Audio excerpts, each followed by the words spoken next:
I drop it. I drop it, brother.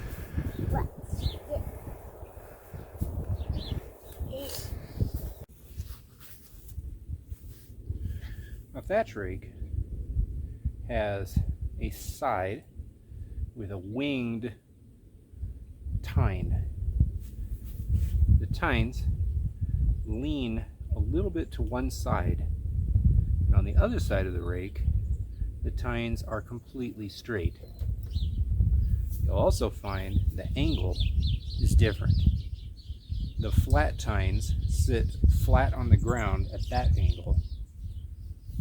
The winged sit flat on the ground at that angle. The winged side digs in and pulls material off the ground. You can dig way in.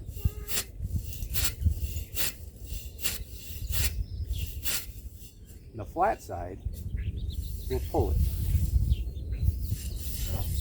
It will also pull some grass up, but it won't dig in quite as deep.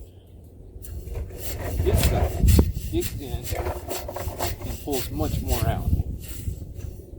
The flat side does not.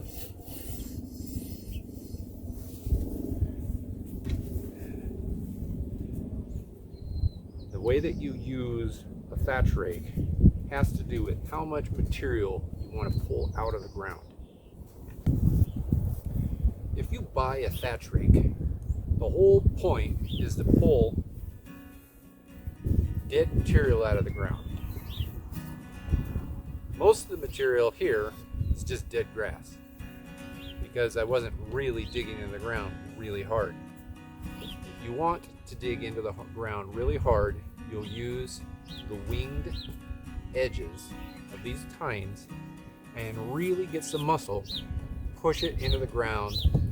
It will damage some of the grass blades, but it will rip up the actual thatch layer, which is typically under the dead grass layer and above the soil level. Thatch rakes like this are very exhausting to use for large areas. I tend to use this for small areas at a time. I'll come back to the thatch rake over and over, maybe a few times a day, every day for a week or two to go over a larger area. But they are very, very good at what they do if you put the muscle and energy into it. If you want to do a light raking, then you'll use the tines with the flat side. If you want to dig in deep and pull up the most material possible, then you'll flip it around and use the side with the wings. The side with the wings will tire you out faster. The flat side, you'll be able to go longer, but you won't pull the same amount of material out of the ground.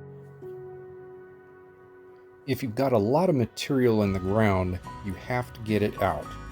If you don't, anytime that you water or that it rains, it won't get to the soil level, so it won't get to the root level.